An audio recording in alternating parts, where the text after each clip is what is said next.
God's laws were written on scrolls and read to people so they could learn and memorize them. Parents were encouraged to teach God's laws to their children. But during the reign of King Manasseh, the scrolls of God's laws were destroyed and burnt. Instead of obeying God, people worshipped false gods. Prophets and teachers of God's laws were attacked and put to death. Although wicked King Manasseh later pleaded with God to forgive him and changed his wicked ways, the damage had been done. People did not care for God or obey him. When Manasseh died, he was buried in the palace garden. His 22-year-old son Amon became king but only ruled for a year. He too had no time for God. His officials attacked and killed him. His murderers were arrested and executed. King Amon's son Josiah was only 8 years old when he was crowned king.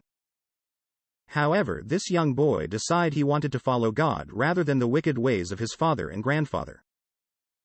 But without the scrolls of God's laws or people to teach God's ways, the people continued to worship false gods.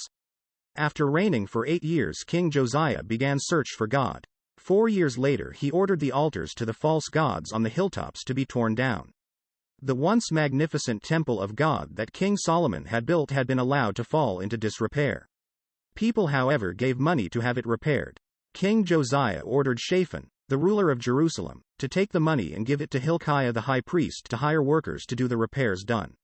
Laborers, carpenters and builders were set to work repairing the damaged building. The Levites supervised the work.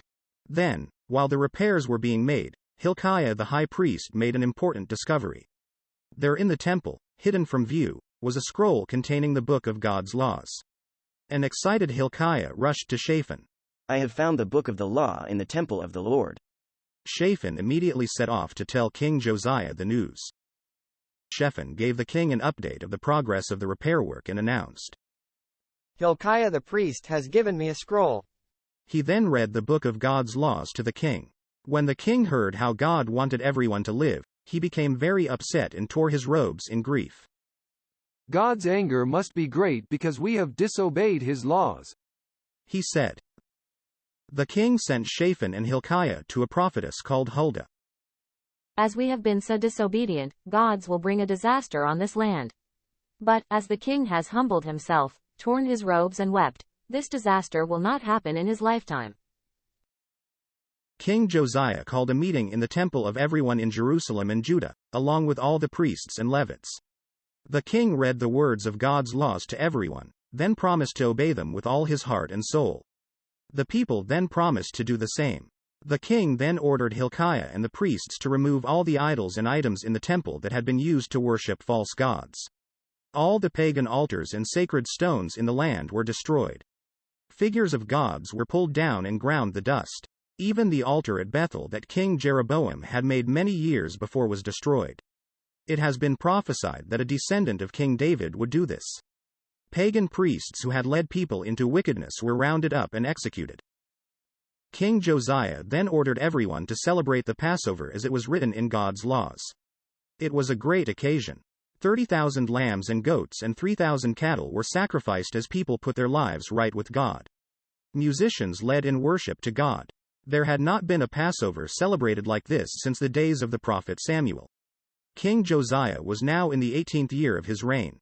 Some time later, Pharaoh Necho gathered an army to march north.